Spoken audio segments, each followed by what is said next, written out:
Senantiasa kita memuji hanya kepada Allah Subhanahu wa taala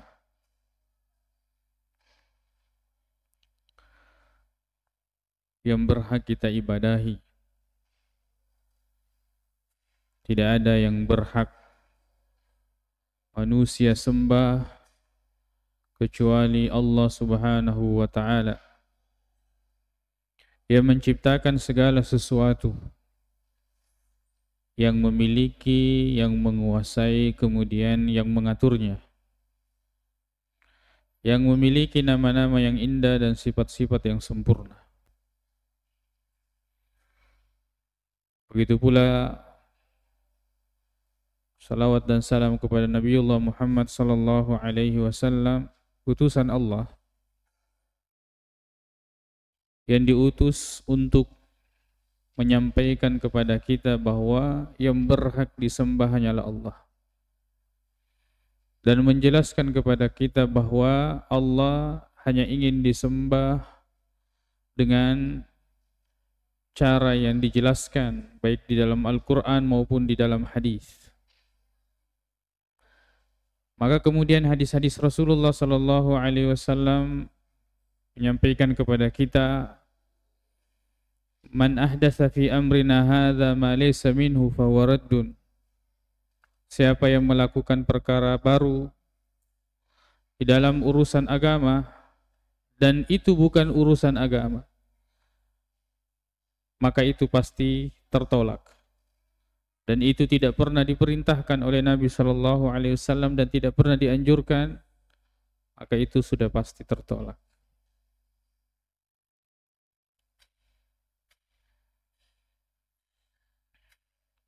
Alhamdulillah, kembali melanjutkan pengajian dua kitab, yaitu kitab Sahih Bukhari, kemudian kitab Bulughul Maram, yang saat ini berbeda dengan sebelumnya, ya. Yamakoko yang ka betuang ugina. Allah Subhanahu wa taala berfirman, "Wa ma arsalna mir rasulin illa bilisani qaumihi liyubayyana lahum." Tidaklah kami mengutus satu rasul kecuali dengan lisan kaumnya. Bahasana, ya, wawanna kaumnya, untuk kemudian dia jelaskan.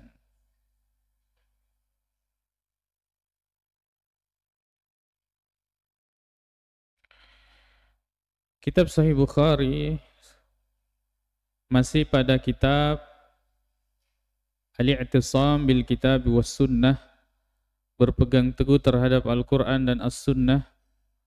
Bab yang keempat yaitu babu al-iqtida'i bi af'alin Nabi sallallahu alaihi wasallam. Satu bab ini, ya, kalau di bahasa Indonesia bab itu pintu, ya. Sebab untuk memasuki segala sesuatu itu melalui pintunya.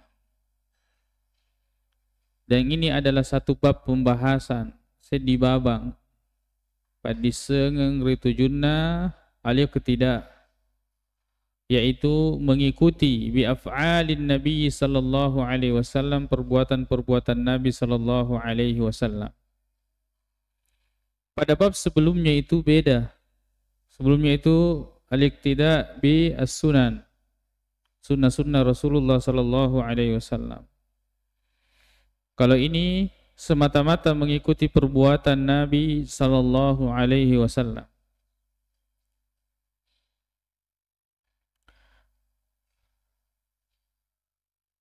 Kemudian hadis yang pertama pada bab ini yaitu Ani bin Umar, diriwayatkan oleh Abdullah bin Umar.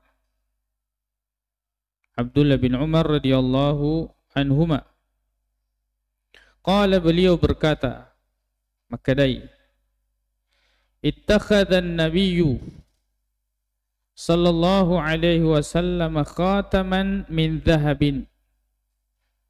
Nasa nabita mapakai cincin ulaweng, menggunakan cincin emas.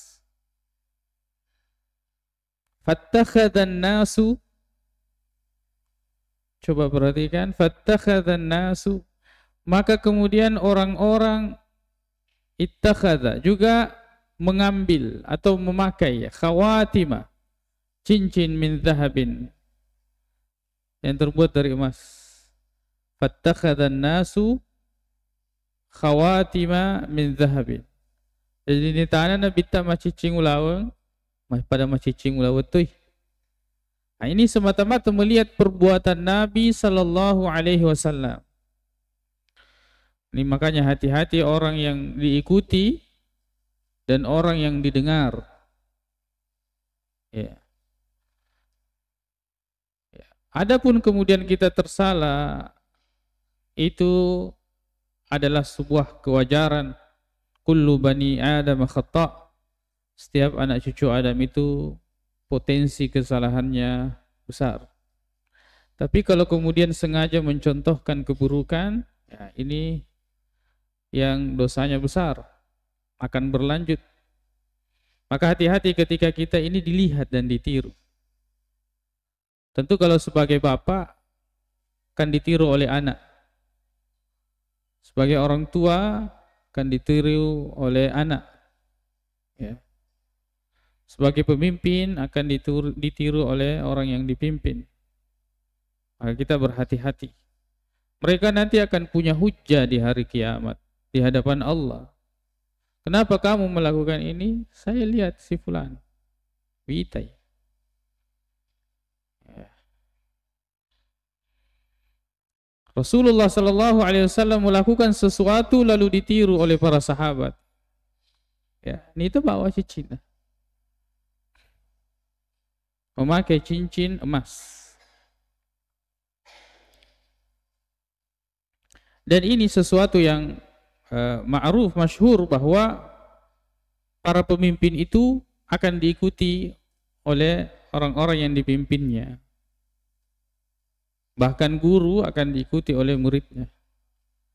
Syekh Muhammad Ibn Salih Al-Utsaimin rahimahullah pernah menyebutkan bahwa gurunya Syekh Sa'di Abdurrahman As-Sa'di itu tulisannya bukanlah tulisan yang paling bagus juga.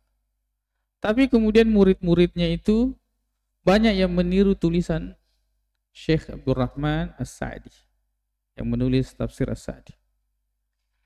Ya, seperti itu. Maka kita berhati-hati dalam hal ini. Sahabat melihat Nabi memakai cincin emas, maka kemudian para sahabat juga memakai cincin emas.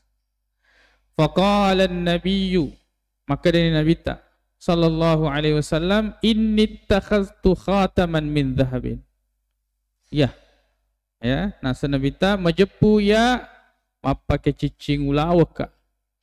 Sesungguhnya saya menggunakan cincin emas. Ya.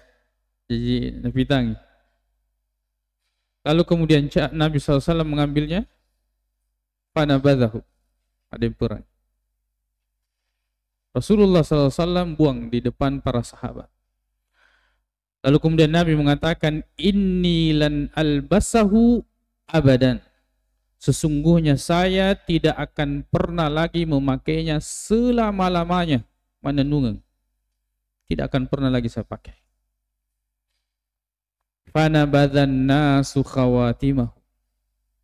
Lalu kemudian orang-orang yang dimaksud sini sahabat juga melemparkan cincinnya. Ulawa ye. Ternyata besi biasa, ulawa emas. Coba bayangkan bagaimana iman para sahabat ini. Ketika melihat mereka meniru dan melakukan seperti apa yang dilakukan oleh Nabi. Ketika Nabi seketika merubah perbuatannya, seketika itu juga dia merubah. Digaga fakutana.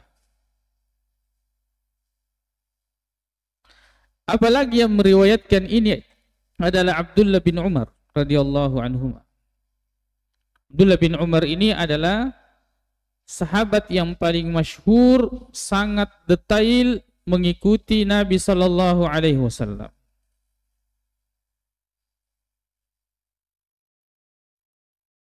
Beliau Abdullah bin Umar secara sengaja memang dia cari di mana Rasulullah pernah singgah kencing, lalu kemudian dia juga kencing di tempat itu. Ya. Rasulullah, beliau memang mencari, kalau safar dia memang mencari di mana tempat-tempat Rasulullah pernah singgah, lalu kemudian dia singgah di situ. Tidak ada hajatnya, hanya kemudian mengulangi apa yang pernah dilakukan oleh Nabi sallallahu alaihi wasallam. Bahkan kata Nafi', orang yang selalu meriwayatkan dari Abdullah bin Umar ini, mengatakan, "Man ra'a," siapa yang melihat, atau law ra'aita, seandainya engkau melihat Ibnu Umar, ya, yattabi'u atharan Nabi sallallahu alaihi wasallam, begitu detailnya mencari jejaknya Rasulullah sallallahu alaihi wasallam, laqulta, pasti kamu akan bilang, hadza majnun. Jangan ya itu, orang ini gila. Begitu detailnya mengikuti Nabi sallallahu alaihi wasallam.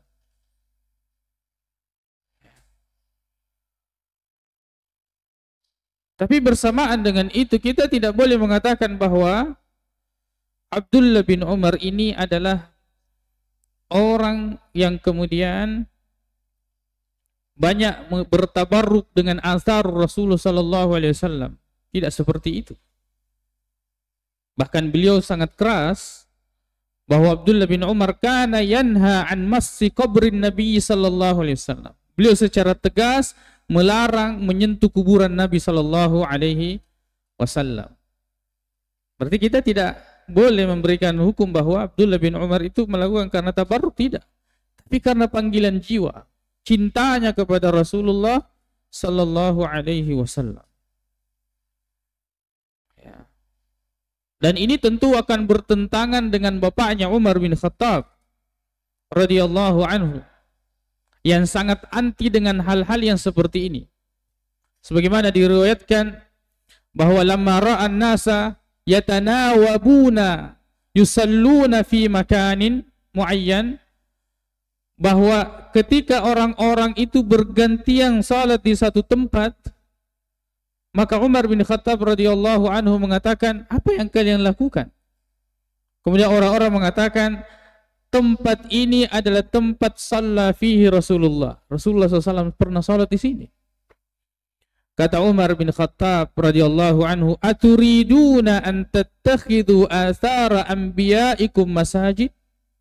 Apakah kalian mau menjadikan asar-asar, bekas-bekas peninggalan-peninggalan Nabi kalian itu sebagai tempat-tempat sujud?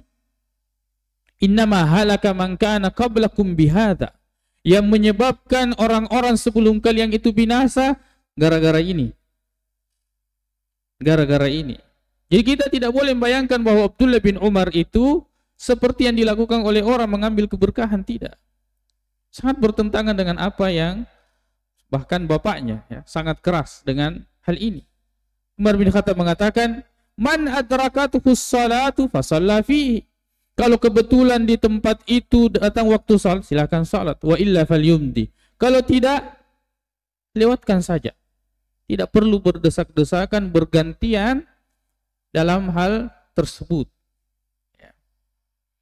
Bahkan Umar bin Khattab radhiyallahu anhu, ketika sampai kabar kepadanya bahwa pohon yang dimana Rasulullah SAW pernah dibaiat di situ, itu lalu kemudian ya napaka raja tahu orang agungkan. Apa yang dilakukan oleh Umar bin Khattab? Potong pohon itu. Perti nasir. Galete. Bayangkan. Asar-asar yang seperti ini yang cenderung akan menyebabkan orang itu terjerumus kepada kesyirikan harus dihilangkan. Yang itu dilakukan oleh Umar bin Khattab radhiyallahu anhu. Dan memang beliau sangat anti dengan hal-hal yang seperti ini. Coba bayangkan Hajar Aswad, ya, batu mulia dari surga. Apa yang dia katakan? Inni a'lamu annaka hajarun. Saya itu tahu, kamu itu batu. Ya. Seolah-olah Umar bin Khattab radhiyallahu anhu ya masih ada di dalam hatinya bahwa kenapa kita harus cium ini batu? Bukankah kita ini sudah meninggalkan sekitar 300 berhala lebih di sekitar Ka'bah, lalu kemudian kita mencium batu ini? Maka Umar mengatakan, saya tahu kamu itu batu. Laula anni ra'aitu Rasulullah sallallahu alaihi wasallam qabbalaka ma qabbaltuka. Seandainya saya tidak pernah melihat Nabi sallallahu alaihi wasallam menciummu, saya tidak akan pernah menciummu. Ini keimanan ya. Hatinya tidak mungkin batu. Cuma keimanannya lebih kuat kepada Nabi sallallahu alaihi wasallam. Nabi lakukan, saya ikuti. Mengikuti perbuatan Nabi sallallahu alaihi wasallam. Ya. Coba ya bayangkan ya. Seandainya Hajar Aswad ini ada di kampung kita, ulin kena sompai. Ya. Sedangkan bila-bila ya, dia banyak membangun akidah di situ, bahkan keabsahan ibadah dia bangun di situ yang tidak pernah ada syariatnya. Seperti itu. Maka nih kalau kemudian Rasulullah pernah mengatakan, inni la a'rifu hajaran bi Makkah kana yusallimu alayya qabla an ub'ats. Ada satu batu di Mekah itu pernah memberikan salam kepada saya sebelum saya diutus menjadi rasul. Coba batu mah berseleng. Kira-kira kau ke dibone? Sedangkan batu-batu biasa orang dapat keraja, apalagi kau batu mah bicara. Tapi ketika sahabat mendengarkan itu, apakah sahabat mengatakan timun Rasulullah timur? Tidak ada, karena batu bisa berbicara atas kehendak Allah Subhanahu wa taala, tapi dia tidak memiliki la yamliku naf'an wala darran, tidak memiliki manfaat, begitu pula tidak memiliki mudarat. Bahkan keimanan Bani Israel di zamannya Nabi Musa itu lebih baik daripada orang yang kemudian napakah raja lada iro desengi batu-batu. Kebiasaan hadis diriwayatkan bahwa Nabi SAW bercerita bahwa kebiasaan orang-orang Bani Israel itu kalau mandi dalam keadaan uryan, bertelanjang, sehingga mereka melihat satu sama lain. Nabi Musa yaktasilu ya wahdahu. Nabi Musa mandi sendiri di tempat yang lain, tidak bersama dengan orang-orang. Lalu kemudian orang-orang cerita itu Musa tidak mau ikut mandi karena paling ada penyakit kulitnya.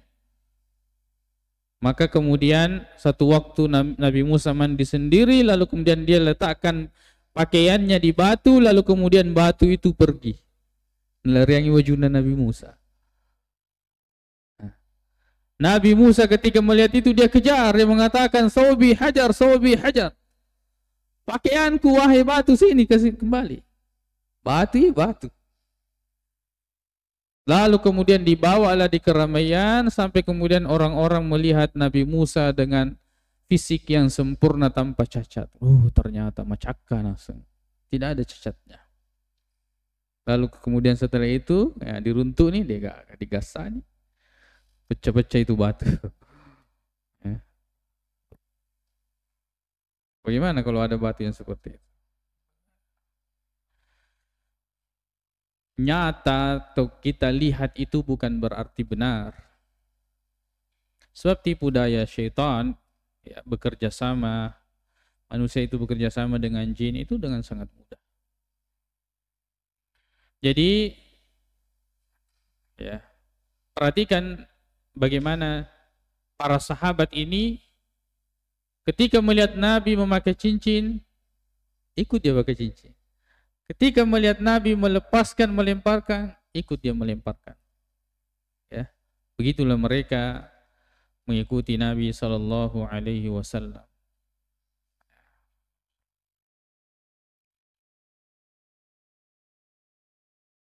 Jadi kemudian dari segi fikih bahwa eh, tidak boleh seorang laki-laki itu atau laki-laki memakai cincin emas. Tidak boleh.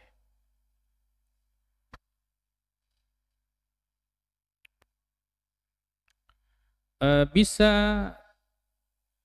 terjerumus kepada dua hal. Yang pertama, ketika dia memakai cincin emas, maka kemudian dia berdosa karena bahannya. Kalau bentuknya menyerupai cincin perempuan, maka kemudian dia terjatuh lagi pada dosa yang lain. At-tasyabbuhu bin nisa. Mengikuti atau menyerupai perempuan. Dan itu mendatangkan laknat. Bahwa terlaknat orang-orang atau laki-laki yang menyerupai perempuan atau perempuan yang menyerupai laki-laki. Ya.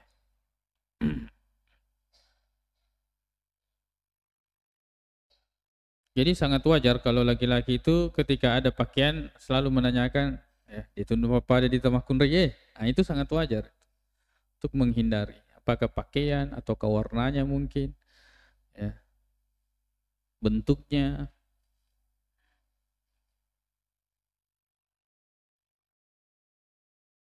Kemudian hadis selanjutnya, an Abi Hurairah radhiyallahu anhu, dari Abu Hurairah, qala Nabi sallallahu alaihi wasallam. Maka dari Nabi Muhammad sallallahu alaihi wasallam, la tuwasilu.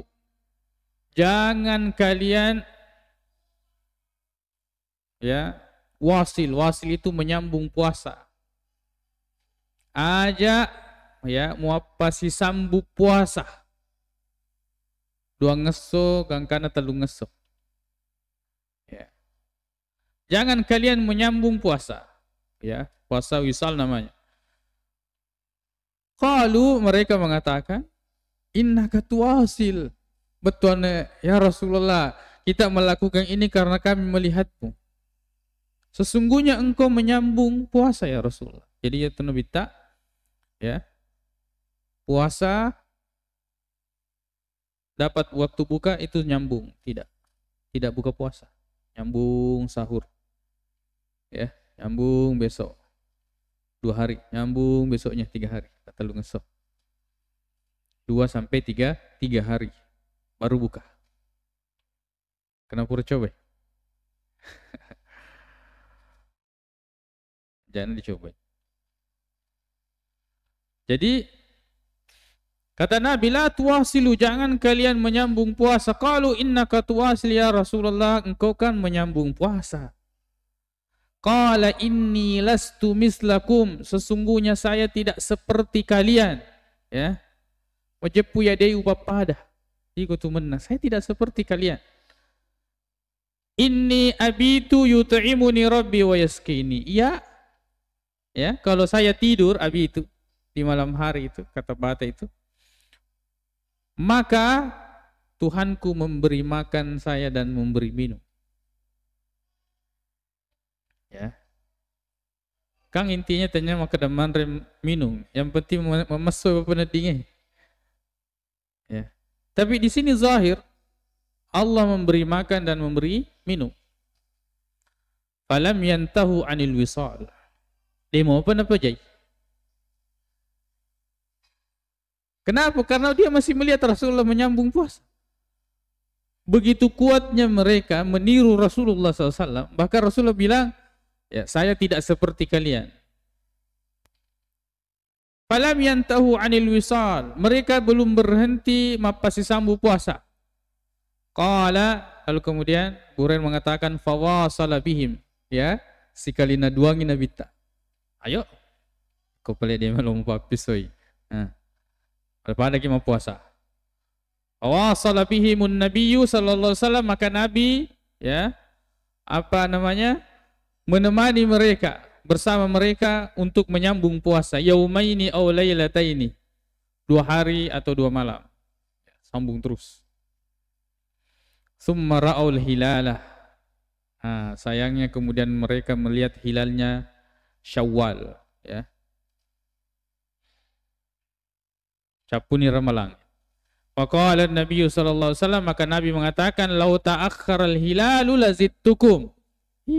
Seandainya naseng kamu peramalang, Diusur ku pajai. Pokoknya sambung matur terus. Ya. Kal munakkili lahum, nasa Abu Hurairah, ini seperti pelajaran bagi mereka. Serekuam menginapan dingi wisusana. Jadi lo pajai. Untung ya sisa 2 hari langsung Idul Fitri. Seandainya tidak, maka Nabi akan suruh mereka sambung. Dari sini kita melihat bagaimana sahabat ini begitu kuat meniru Nabi Sallallahu Alaihi Wasallam. Ya. Tapi hukum menyambung puasa ini hukumnya makruh. Hukumnya makruh.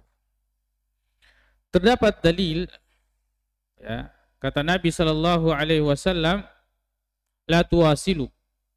Jangan kalian menyambung puasa. Fa ayyukum arada ayyuwasil, tapi siapa yang mau menyambung puasa, maka falyuwasil hatta sahar.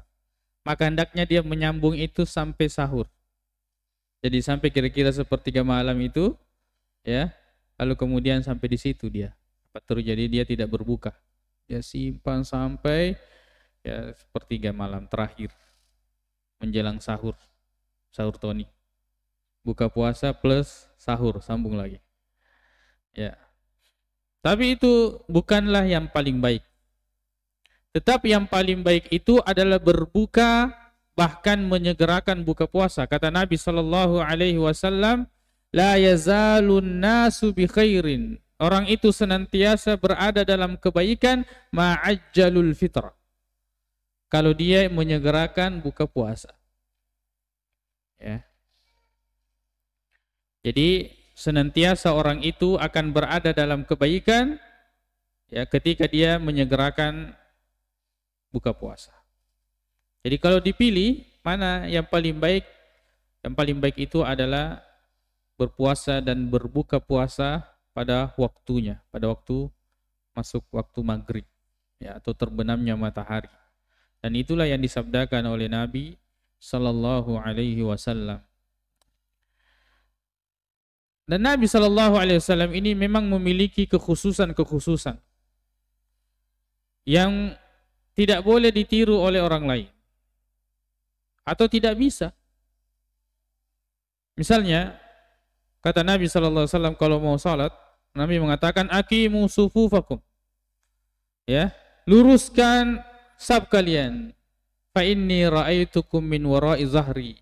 Nah sebab itu tuh. Jadi Nabi membelakang itu melihat orang di belakang. Ya. Jadi tidak perlu balik. Ya. Kalau Nabi SAW ya melihat dari belakang. Ini kekhususan Nabi SAW. Juga misalnya di antara kekhususan Nabi SAW itu adalah menikahi lebih dari 4 perempuan. Itu kekhususan. Tidak boleh ya, tidak boleh ada yang mengambil ataukah melakukan kekhususan itu ya selain daripada Nabi Sallallahu Alaihi Wasallam.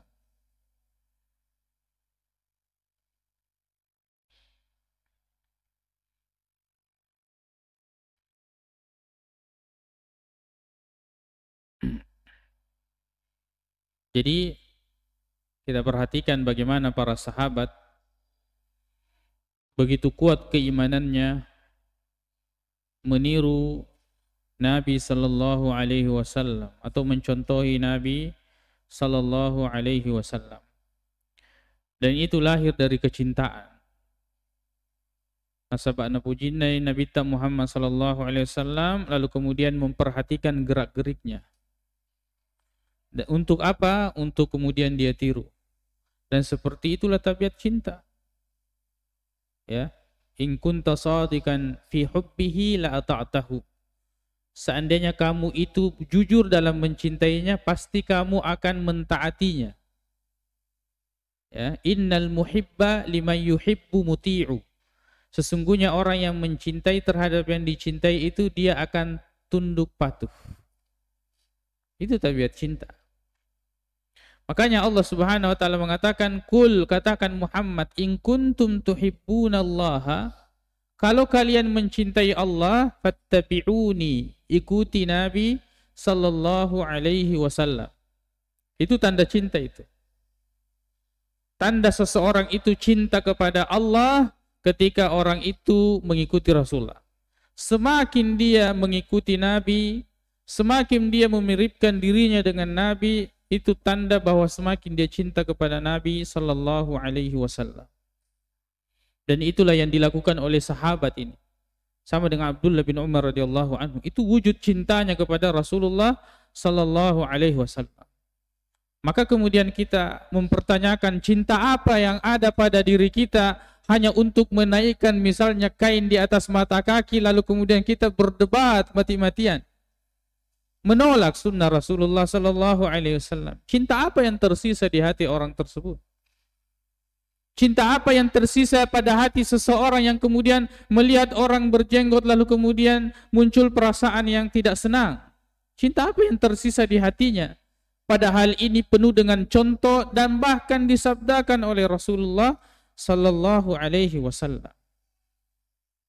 Cinta apa yang tersisa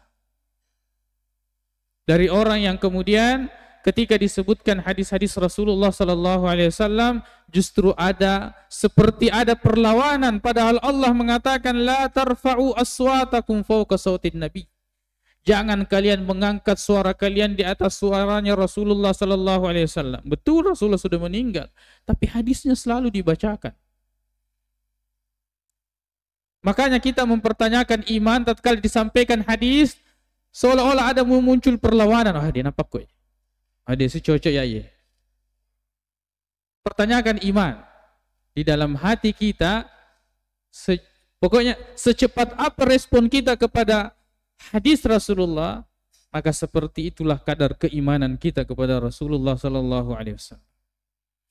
Nabi sallallahu alaihi wasallam bersabda, la yu'minu ahadukum, tidaklah beriman salah seorang di antara kalian hatta akuna, sampai saya menjadi ahabba ilaihi, lebih dia cintai, min waladihi, daripada anaknya.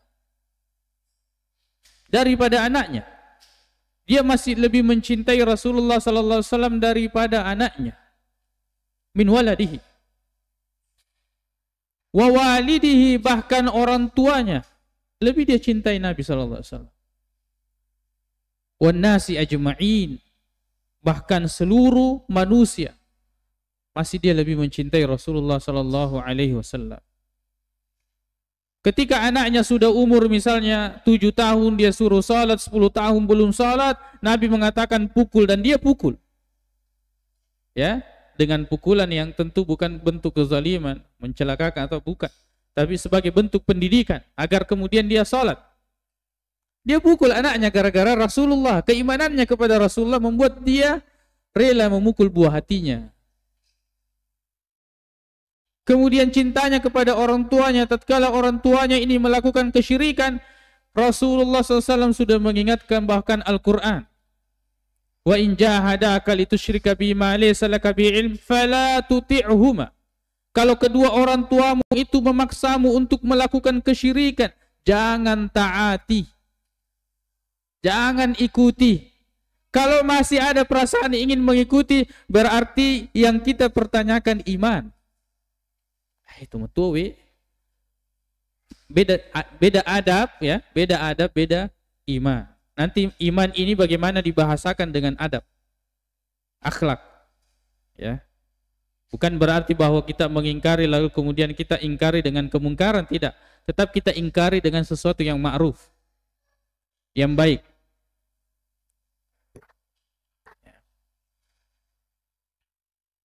Makanya kalau kita melihat riwayat-riwayat yang seperti ini, sebenarnya kita dipaparkan dengan keimanan para sahabat. Ketika Rasulullah melemparkan cincinnya, mereka lemparkan cincinnya.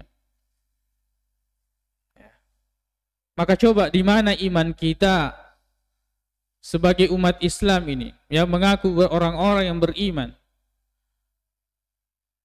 Ketika misalnya runtuh baca-baca mana, dia apa aja nalang ngori. Ya, dia pokoknya napala. Ya, lancar ya baca-bacaan daripada kurangi. Ya kurna mau gilitin runa palat. Ya. Na baca toh. Dia apa aja nih ngerang asal lo seli bola pokoknya dia seli bola dia baca.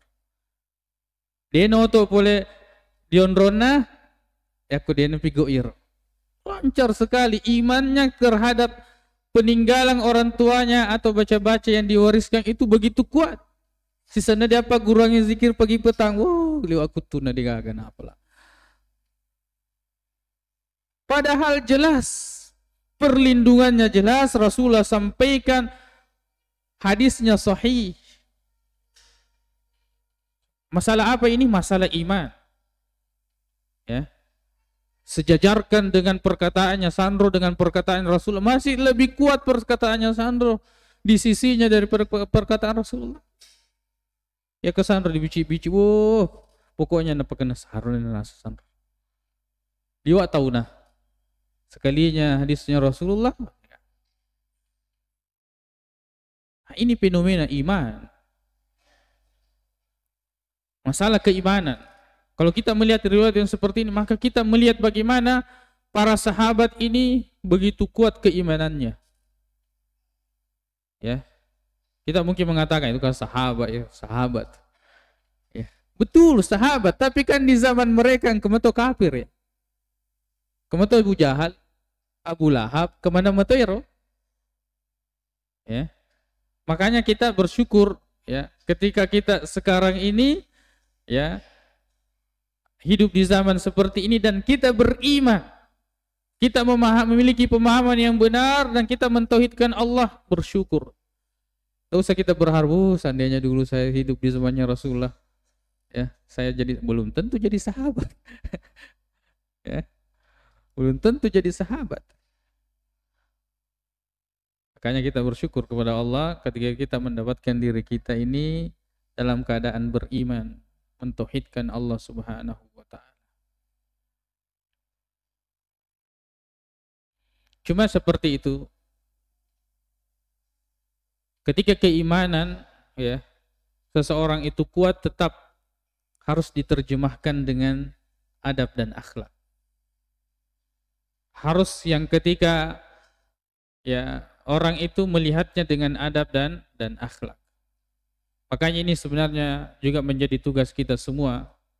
Meniru Rasulullah itu bukan hanya pada akidah, tapi juga pada adab dan akhlaknya, tutur katanya.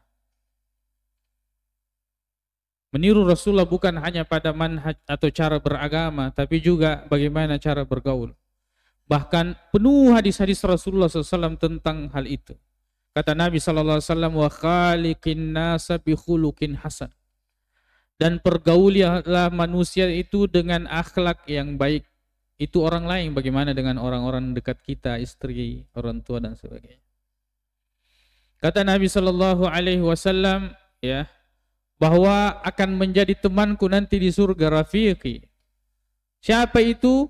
Orang-orang ahasinukum khulukan, orang yang paling baik akhlaknya. Kata Nabi SAW, aksaru ma yudkhilun nasal jannata, yang paling banyak yang akan memasukkan seseorang itu ke surga adalah taqwallahi wa husnul khuluq, bertakwa kepada Allah dan baiknya akhlak. Ini sangat penting untuk kemudian kita beradab dan berakhlak sebagaimana kita menggenggam akidah. Sebab Nabi SAW datang dan mencontohkan semua itu secara sempurna. Maka kita jangan seperti orang-orang Yahudi, hanya mengambil sebagian dan meninggalkan sebagian yang lain, sesuai dengan hawa nafsu. Nah, ini kita belajar. Ya. Makanya satu kesyukuran kemudian ya, setiap pertemuan kita ini selalu yang hadir itu adalah Rasulullah Sallallahu Alaihi Wasallam. Membaca hadis-hadis Rasulullah Sallallahu Alaihi Wasallam sehingga nampak kejernihan dan kemurnian Islam ini. Sosok yang kita lihat, yaitu para nabi dengan para sahabatnya mengikuti Nabi Sallallahu Alaihi Wasallam. Bahwa yang kita dengar Abdullah bin Umar, Abdullah bin Abbas, Abu Hurairah, sahabat-sahabat yang mengikuti dan menyertai Nabi Shallallahu Alaihi Wasallam. Ya, dan ini adalah sebaik-baik orang ya setelah Nabi Shallallahu Alaihi Wasallam untuk kita ikuti, jadikan sebagai contoh.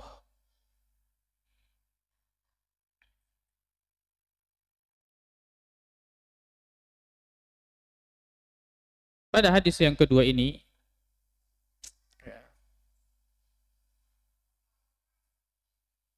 bahwa sebagian sahabat memang mengamalkan puasa wisalin. Di antaranya adalah Abdullah bin Ibnu Zubair. Abdullah bin Zubair ini orang yang kuat puasa.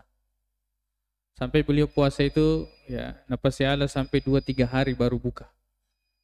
Sinar sabana nabita. Ya. Bagaimana mereka itu lometon papa dari si bawa nabita. Rasulullah puasa. Ayo kita juga ikuti.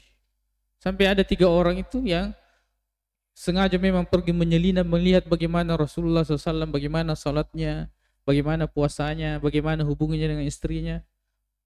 Hatta yataqalluha, sampai mereka menganggap biasa-biasa mu sempajang metin rumeto ya. Lalu kemudian Nabi SAW mengatakan inni la akhsyakum wa atqakum. Saya ini lebih khusyuk, lebih takut kepada Allah dan lebih bertakwa. Tapi saya salat metin rumetoka. Saya puasa menerima toka berbuka, dewa puasa tutup. Saya juga menikah wa atazawwajun nisa.